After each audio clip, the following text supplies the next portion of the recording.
Assalamualaikum warahmatullahi wabarakatuh. Alhamdulillah nahmaduhu wa nasta'inuhu wa nastaghfiruh wa na'udzu billahi min syururi anfusina wa min sayyiati a'malina may yahdihillahu fala mudhillalah wa may yudlil fala hadiyalah. Ikhwani rahimahullah, para pemirsa An-Nur Channel yang dirahmati oleh Allah, insyaallah kali ini kami akan menyampaikan sebuah draft buku yang kami tulis, yaitu dengan judul Panduan Berdakwah bagi Mujahid Dakwah, Membentang Dakwah, Menebar Rahmat. Bismillahirrahmanirrahim. Bab 1, pengertian dakwah Islam.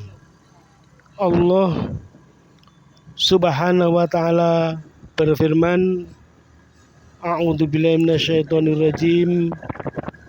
Wa la takum minkum ummatun yad'una ilal khairi wa ya'muruna bil ma'rufi wa yanhauna 'anil munkar wa ulaika humul muflihun.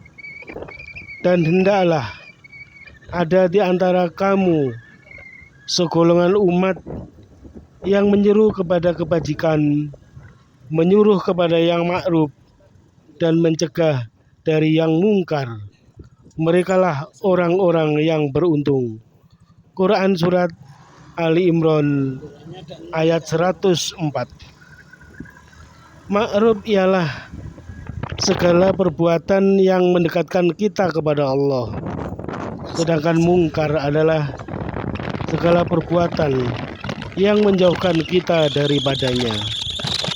Dakwah Islam mengandung pengertian setiap kegiatan yang bersifat menyeru, mengajak, dan memanggil orang untuk beriman dan taat kepada Allah Subhanahu wa ta'ala sesuai dengan garis akidah, syariat, dan akhlak Islamiyah. Secara kebahasaan, dakwah adalah kata dasar atau masdar dari kata kerja da'a yad'u, yang berarti panggilan, seruan, atau ajakan. Orang yang menyampaikan dakwah disebut da'i, guru juru dakwah. Dengan orang yang menjadi objek dakwah disebut mad'u.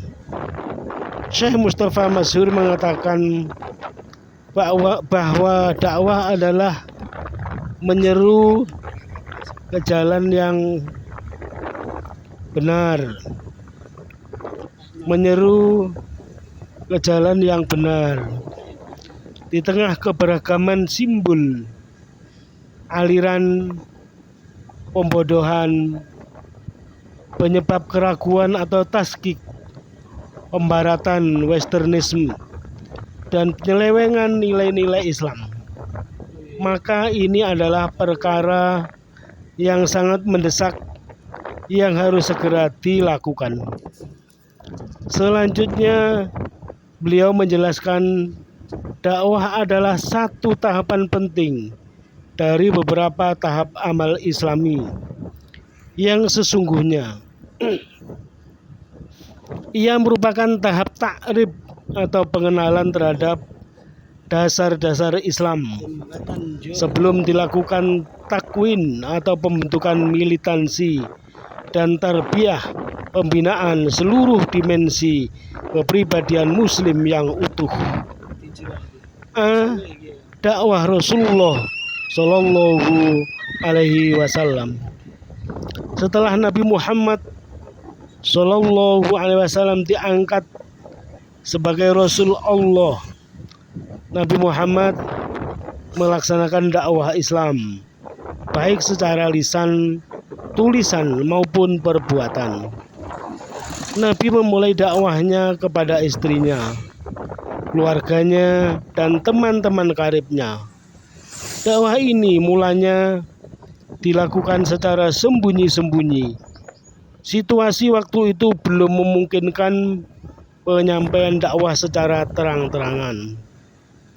Kemudian setelah pengikut Nabi Shallallahu Alaihi Wasallam bertambah dan beberapa pemuka Quraisy masuk Islam, barulah dakwah Islam disampaikan secara terang-terangan. Di antara pendukung awal dari dakwah yang disampaikan oleh Nabi Muhammad adalah Khadijah binti Khuwailid, Abu Bakar As-Siddiq, dan Ali bin Abi Thalib.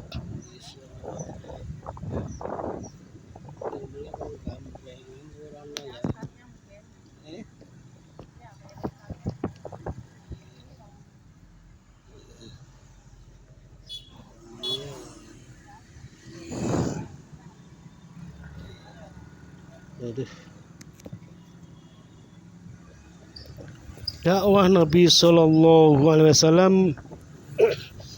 juga dilakukan dengan tulisan. Beliau pernah mengirim surat yang berisi seruan, ajakan atau panggilan untuk menganut agama Islam kepada raja-raja, kepala pemerintahan dari negara-negara yang bertetangga dengan negara Arab. Di antara raja-raja yang mendapat surat atau risalah Nabi Shallallahu Alaihi Wasallam adalah Kaisar Heraklius dari Bizantium, Mukaukis dari Mesir, Kisro dari Persia atau Iran, dan Raja Najasyi dari Habasah atau Ethiopia. Dakwah Nabi melalui perbuatan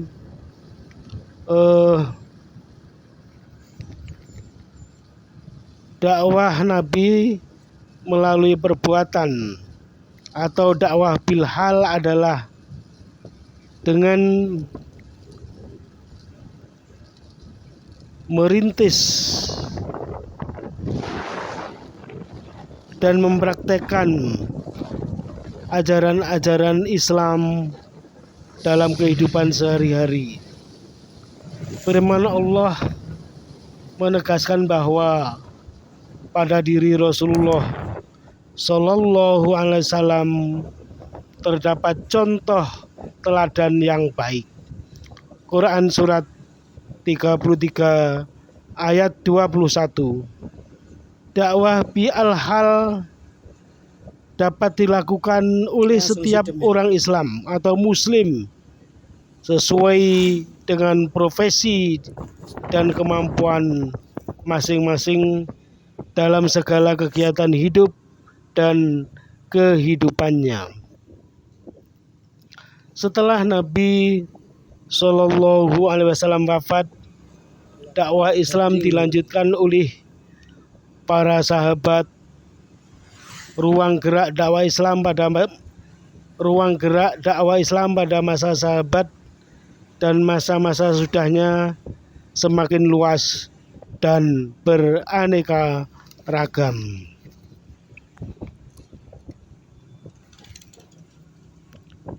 Dakwah sepeninggal Rasulullah Shallallahu Alaihi Wasallam.